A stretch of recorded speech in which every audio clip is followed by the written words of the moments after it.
നമസ്കാരം. എല്ലാവർക്കും പുതിയൊരു വീഡിയോയിലേക്ക് സ്വാഗതം. ഇപ്പം ഈ ഇറാൻ ഇസ്രായേൽ യുദ്ധത്തിൻ്റെതായിരുന്നു നമ്മുടെ കുറച്ച് കാലം. അപ്പം ഇപ്പം ഈ വെടിവെപ്പ് നിർത്തിയിട്ട് ഇന്നേക്ക് 60 ദിവസമായി. ഈ യുദ്ധം കാരണം ഏറ്റവും വലിയ പ്രതിസന്ധിയിൽ ആയിപ്പോയൊരു രാജ്യം ഇന്ത്യയാണ്. നമുക്കാണ്. ഇപ്പം ഗ്യാസിൻ്റെ കാര്യത്തിലാണെങ്കിലും ഓയിലിൻ്റെ കാര്യത്തിലാണെങ്കിലും അതുപോലെ തന്നെ പെട്രോള്. ഇപ്പം ഈ യുദ്ധം വന്നുകൊണ്ട് ഏറ്റവും വലിയ പ്രതിസന്ധിയിലായതും നമ്മൾ തന്നെയാണ്. ഇപ്പം ഗ്യാസിൻ്റെ വില കൂട്ടി. ഇപ്പം ഹോട്ടലിലൊക്കെ ഉപയോഗിക്കുന്ന ഗ്യാസിൻ്റെ വില കൂട്ടി. അതുപോലെ തന്നെ പെട്രോളിന് ഇപ്പോൾ 3 പ്രാവശ്യമായിട്ടാണ് വില കൂട്ടിയത്. അങ്ങനെ ആ പ്രതിസന്ധിയിൽ നമ്മളിപ്പോൾ എത്തിയിരിക്കുകയാണ്. വലിയൊരു പ്രതിസന്ധിയിലാണ്. കാരണം ഈ പെട്രോളിന് വില കൂടുമ്പോൾ സാധനങ്ങൾക്കും വില കൂടും. എല്ലാ കാര്യങ്ങളും നടക്കുന്നത് ട്രാൻസ്പോർട്ടേഷൻ വഴിയാണല്ലോ. അപ്പോൾ പെട്രോളിന് വില കൂടുമ്പോൾ സാധനങ്ങൾക്കും വില കൂടും. അത് വലിയ നമുക്ക് ഒരടിയാണ്. പക്ഷെ എന്തായാലും നമ്മളത് ചെയ്തു പോകും. ഈ ഒരു ദൗർബല്യം എടുത്താണ് അവർ നമുക്കിട്ട് പണി തരുന്നത്. കാരണം നമ്മൾ എത്ര വില കൂട്ടിയാലും പെട്രോൾ അടിക്കും എന്നവർക്കറിയാം.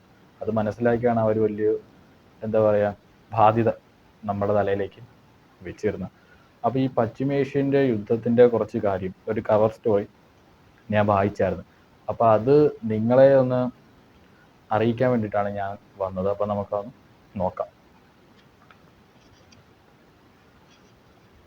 പശ്ചിമേഷ്യൻ സംഘർഷണത്തിലെ ഭൗമരാഷ്ട്രീയം.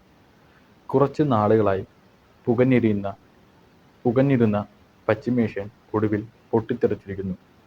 ഇറാനും US-ഉം ഇസ്രയേലും ചേർന്ന് നടത്തിയ ആക്രമണത്തിന് പിന്നിലെ കാരണം ഇറാൻ്റെ ആണവ പദ്ധതികളാണെന്ന് കരുതാൻ തരമില്ലെന്നും ഇതിനൊക്കെ അപ്പുറമുള്ള വിശകലനമായി ഭൗമരാഷ്ട്രീയം തന്ത്രപരമാണെന്നും വിലയിരുത്തുകയാണ്. ഈ ആണവായുധത്തിൻ്റെ അല്ലാതെ ഇതിനേലും വലിയ കാരണങ്ങൾ ആണെന്നാണ് കവർ സ്റ്റോറി പറയുന്നത്. എന്താണെന്നൊക്കെ നമുക്ക് നോക്കാം.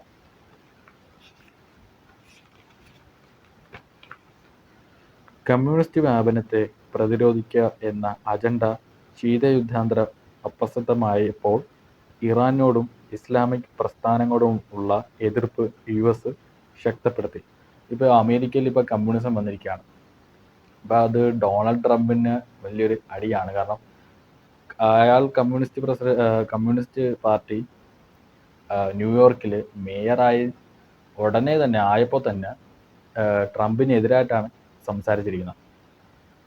അപ്പോൾ ഈ കമ്മ്യൂണിസ്റ്റ് വ്യാപനത്തോടുള്ള പ്രതിരോധിക്കുകയും അതുപോലെ തന്നെ ഈ ഇറാനോടും ഇസ്ലാമിക് പ്രസ്ഥാനങ്ങളോടുള്ള എതിർപ്പായിരുന്നു ഉണ്ടായിരുന്ന US. ആ എതിർപ്പ് വെച്ചുകൊണ്ടാണ് ഇസ്രായേലിനെ US സഹായിച്ചത്. 9.2 കോടി വരുന്ന ഇറാൻ ജനസംഖ്യയിൽ പ്രധാനമായും പേർഷ്യൻ 61%, അസർബൈജാനി 16%, കുർദി 10% വിഭാഗത്തിലുള്ള ജനങ്ങളാണ് ഉള്ളത്. ഇറാനിൽ ഇത്രയും 9 കോടി വരുന്നതിൽ 9.2 കോടി വരുന്നതിൽ ഇത്ര ശതമാനങ്ങൾ വേറെ രാജ്യത്തിലുള്ളവരുമുണ്ട്. പെർഷ്യയുണ്ട്, അസർബൈജാനുണ്ട്, കുർദിയുണ്ട്. അങ്ങനെ പല വിഭാഗത്തിൽപ്പെട്ട ആളുകളുമാണ് ഇറാനിൽ താമസിക്കുന്നത്. തുർക്കി, ജോർജിയ തുടങ്ങിയ രാജ്യങ്ങളുടെ അതിർത്തിയിൽ പശ്ചിമേഷ്യൻ പ്രദേശത്തിൻ്റെ വടക്ക് സ്ഥിതി ചെയ്യുന്ന കടലാണ് കരിങ്കടൽ. ഇത് എനിക്കൊന്നും ഒരു പ്രധാനപ്പെട്ട ഒരു ഉത്തരവാണ്.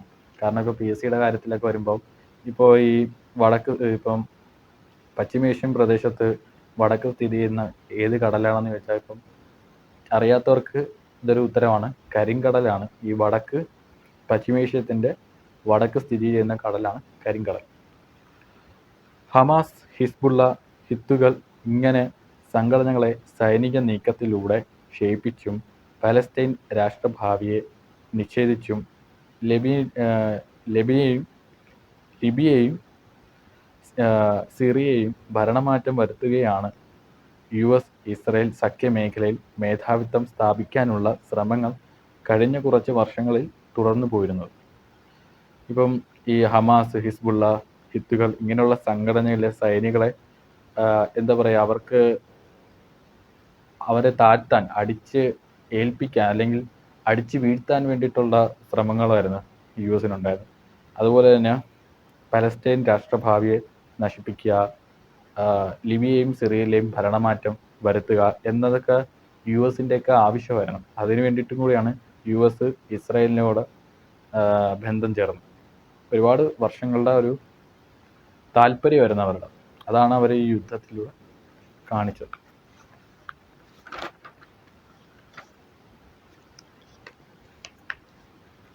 ആയിരത്തി 1968 ആണവ നിർവ്യാപന കരാറിൽ ഒപ്പുവെച്ച ചുരുക്കം ചില രാജ്യങ്ങളിൽ ഒന്നാണ് ഇറാൻ. ഇസ്രായേൽ ഈ കരാറിൽ ഒപ്പുവെച്ചിട്ടില്ല. അറബ് രാജ്യങ്ങളിൽ നിന്നുള്ള ഭീഷണികൾ ഉള്ളതിനാൽ ആണവശേഷി അത്യാവശ്യമാണെന്നും ഇവരുടെ ന്യായം.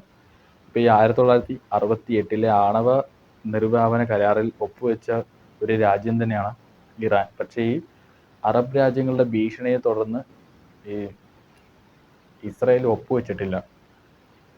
അതാണ് അവരുടെ വാദം.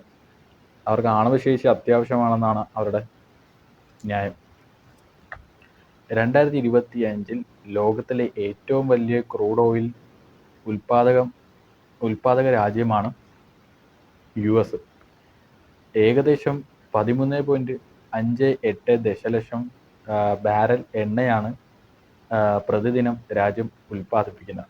അതാണ് ഈ ട്രംപ് എപ്പോഴും ഇന്ത്യക്ക് സമ്മർദ്ദം കൊടുക്കുന്നത്. ഞങ്ങളുടെ സാധനം മേടിക്കണം, ഞങ്ങളുടെ ഓയിൽ മേടിക്കണം, ഞങ്ങളുടെ പ്രൊഡക്ട്സ് മേടിക്കണം എന്നും പറഞ്ഞ് ഇന്ത്യയെ വലിയൊരു സമ്മർദ്ദത്തിലാക്കി. ഇപ്പോൾ ടർഫിൻ്റെ കാര്യത്തൊക്കെ 50% പേരിൽ ഇന്ത്യയൊക്കെയായിട്ട് പിണങ്ങി നിൽക്കുകയാണ് ട്രംപ് അല്ലാതെ യു എസ് ജനങ്ങളായിട്ടല്ല.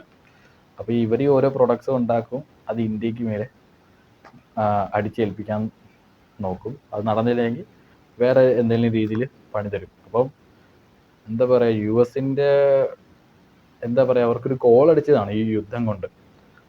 കാരണം ഈ യുദ്ധം കാരണം ഏറ്റവും കൂടുതൽ പ്രതിസന്ധിയിലായത് നമ്മൾ ഇന്ത്യക്കാരാണ്. ഇപ്പം ഗ്യാസിൻ്റെ കാര്യത്തിലും പെട്രോളിൻ്റെ കാര്യത്തിലൊക്കെ നമ്മൾ വലിയ പ്രതിസന്ധിയാണ്. ഇപ്പം വില കൂട്ടിയില്ല എല്ലാത്തിനും. അതുപോലെ ഹോട്ടലുകൾ കുറേ നാൾ കൂട്ടിയിട്ട് അങ്ങനെ നമ്മളെ വലിയൊരു പ്രതിസന്ധിയിലാക്കാനായിട്ടാണ് ശ്രമിച്ചത്. പക്ഷെ അതെന്തായാലും കാര്യം ഏറ്റു. സൈനിക നടപടിയുടെ നേരിട്ടുള്ള ലക്ഷ്യം ഇറാൻ ആണെങ്കിലും ചൈനയുടെ ഉയർച്ചയും സ്വാധീനവും യു എസിനെ അരോചകപ്പെടുത്തുകയും തന്നെയാണെന്ന് വ്യക്തം. ഈ ചൈന എന്ന് പറഞ്ഞാൽ വളരെ പവർഫുള്ളായിട്ടുള്ളൊരു കൺട്രിയാണ്. ഇപ്പോൾ ചൈനയുടെ പ്രോഡക്ട്സ് ഞാൻ പറഞ്ഞല്ലോ, ഇപ്പോൾ ഹോളിവുഡ് സിനിമയെ വെല്ലുന്ന ഒരു ഒരു ആപ്പാണ്, ഒരു വെബ്സൈറ്റാണ് സീഡാൻസ് 2.0. അതേപോലെ ചൈനയുടെ പിന്തുണ ഇറാനുണ്ട്. അവരുടെ സൈനികം ഇറാനെ സഹായിക്കുന്നുണ്ട്. അത് യു എസിന് വലിയൊരു ഭീഷണിയാണ്. ഇറാൻ്റെ സങ്കീർണമായ രാഷ്ട്രീയ വ്യവസ്ഥ 1979 ഭരണഘടന അനുസരിച്ച് ഇസ്ലാമിക് റിപ്പബ്ലിക്കായി ഇറാനിൽ ജനാധിപത്യപരമായ ഘടകങ്ങൾ ഉണ്ടെങ്കിലും മതപരമായ നിയന്ത്രണമാണ് എല്ലാത്തിനും മീതെയുണ്ട്. പരമോന്നത നേതാവിന് ചുറ്റും തിരയുകയാണ് അവിടുത്തെ ഭരണ സംവിധാനം.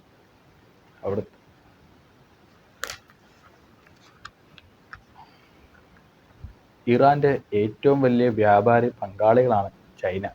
$14.6 ബില്യൺ മൂല്യമുള്ള വസ്തുക്കളാണ് 2024 ഇറാനിൽ നിന്നും ചൈനയിലേക്ക് കയറ്റുമതി ചെയ്തത്. ഞാൻ പറഞ്ഞല്ലോ, ഈ ഇറാൻ്റെ വലിയൊരു സപ്പോർട്ടറാണ് ചൈന. ഇവർ സൈനികമായിട്ടുള്ള സഹായങ്ങളുണ്ട്, അതുപോലെ തന്നെ വ്യാപാരത്തിലും ഭയങ്കര സഹായമാണ്. ഇപ്പം ഇറാനിൽ നിന്നുണ്ടാക്കിയിട്ടുള്ള സാധനങ്ങൾ അത് ചൈനയിലേക്ക് കയറ്റി അയക്കുക. അതും എത്ര കോടിയുടെ ആയിരുന്നു? $14.6 ബില്യൺ വസ്തുക്കളാണ് 2024 ഇറാനിൽ നിന്നും ചൈനയിലേക്ക് എത്തിയത്. അതുപോലെ തന്നെ തിരിച്ചും അങ്ങോട്ടും ഉണ്ടാകും. ഇപ്പോൾ ചൈനയിൽ നിന്നും സാധനങ്ങൾ ഇറാനിലെത്തും, ഇറാനിലുള്ള സാധനങ്ങൾ ചൈനയിലെത്തും. അങ്ങനെ നല്ലൊരു സഹകരണമാണ് രണ്ട് കൂട്ടരും. തമ്മിൽ വഴക്ക് വേണ്ടല്ലോ.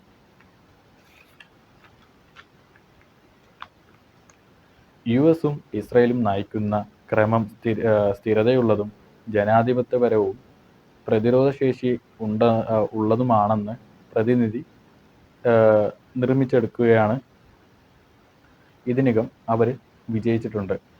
ഇസ്രയേലും യു എസും തമ്മിലുള്ള എന്താ പറയുക ക്രമം സ്ഥിരമായിട്ടുള്ളതും ജനാധിപത്യമാണെന്നുള്ളതും ജനങ്ങളെ എത്തിക്കുക അല്ല അവരെ അറിയിക്കുക വേണ്ടിയുള്ള ശ്രമങ്ങൾ ഇതുവരെ വിജയിച്ചിട്ടേ ഉള്ളൂ.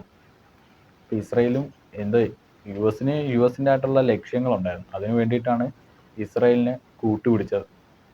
ഇപ്പോൾ പറഞ്ഞല്ലോ മറ്റേ ഭരണമാറ്റത്തിൻ്റെ കാര്യം. ഇപ്പോൾ ലിബിയയിലും സിറിയയിലെ ഭരണമാറ്റവും പിന്നെ പാലസ്തീനിലെ രാഷ്ട്രീയ ഭാവിയൊക്കെ തകർക്കാൻ വേണ്ടിയിട്ടാണ് യു എസ് ഇസ്രയേലിൻ്റെ കൂടെ ചേർന്നിരിക്കുന്നത്. അപ്പം ഇതാണ് ഇപ്രാവശ്യത്തെ കവർ സ്റ്റോറിയിലെ പശ്ചിമേഷ്യൻ സംഘർഷത്തിലെ ബഹുളരാഷ്ട്രത്തിൻ്റെ കണ്ടന്റ്. അപ്പോൾ ഇത് നമ്മുടെ നാട്ടിൽ നടക്കുന്ന കാര്യം തന്നെയാണ്. അല്ലാതെ ഇതിൽ എന്താ പറയുക കെട്ടിച്ചമച്ചതായിട്ടുള്ള ഇല്ല, എല്ലാം വളരെ ഇതിൻ്റെ അകത്തുള്ള കൃത്യമായിട്ടുള്ള പോയിന്റുകളാണ് ഞാൻ നിങ്ങൾക്ക് പറഞ്ഞ് മനസ്സിലാക്കി തന്നത്. അപ്പോൾ ഈ യുദ്ധം കാരണം ഏറ്റവും വലിയ പ്രതിസന്ധിയിൽ എത്തിയ ഒരു രാജ്യം ഇന്ത്യയാണ്. ഞാൻ പറഞ്ഞല്ലോ ഗ്യാസിൻ്റെയും പെട്രോളിൻ്റെയും കാര്യത്തിലൊക്കെ. അപ്പോൾ ഈ ഗ്യാസിന് വില കൂട്ടിക്കഴിഞ്ഞാൽ ഹോട്ടലുകൾ പൂട്ടും, പെട്രോളിന് വില കൂട്ടിക്കഴിഞ്ഞാൽ വണ്ടിയുടെ കാര്യങ്ങളൊക്കെ ഭയങ്കര കഷ്ടമാണ്. പിന്നെ അതുപോലെ തന്നെ സാധനങ്ങൾക്ക് വില കൂടും. ഇപ്പോൾ മറ്റേ എണ്ണ അതുപോലുള്ള ഭക്ഷണ സാധനങ്ങളുടെയൊക്കെ വില കൂടും. അപ്പോൾ മൊത്തത്തിൽ ഈ യുദ്ധം കാരണം പ്രതിസന്ധിയിലായിട്ടുള്ളത് ഇന്ത്യയാണ്. അപ്പോൾ ഈ ട്രംപിൻ്റെ രാജ്യത്തിലെ പ്രൊഡക്ട്സും കിട്ടും മേടിച്ചില്ലെങ്കിൽ അവർ നമുക്ക് പണി തരും എന്നുള്ള വൈരാഗ്യം ഈ ട്രംപിൻ്റെ ഉള്ളിലുണ്ട്. അപ്പോൾ അതും കൂടെ ലക്ഷ്യം വെച്ചായിരിക്കും, ഇല്ലെങ്കിൽ അയാൾക്ക് കിട്ടിയിട്ടുള്ള ഒരു ബോണസാണ് ഈ യുദ്ധത്തിലൂടെ. നിങ്ങൾക്കത് മനസ്സിലായി എന്ന് ഞാൻ വിശ്വസിക്കുകയാണ്. അപ്പോൾ നിങ്ങളതൊന്ന് റിപ്പീറ്റ് കേൾക്കുക ഫ്രീ ആയിരിക്കുന്ന സമയത്ത്. അപ്പോൾ നിങ്ങൾക്ക് എല്ലാവർക്കും ഇതിഷ്ടമാണെങ്കിൽ എന്നെ സപ്പോർട്ട് ചെയ്യുക. അപ്പോൾ നമുക്ക് അടുത്ത വീഡിയോയിൽ അടുത്ത ദിവസം കാണാം. അതുവരെ ബൈ.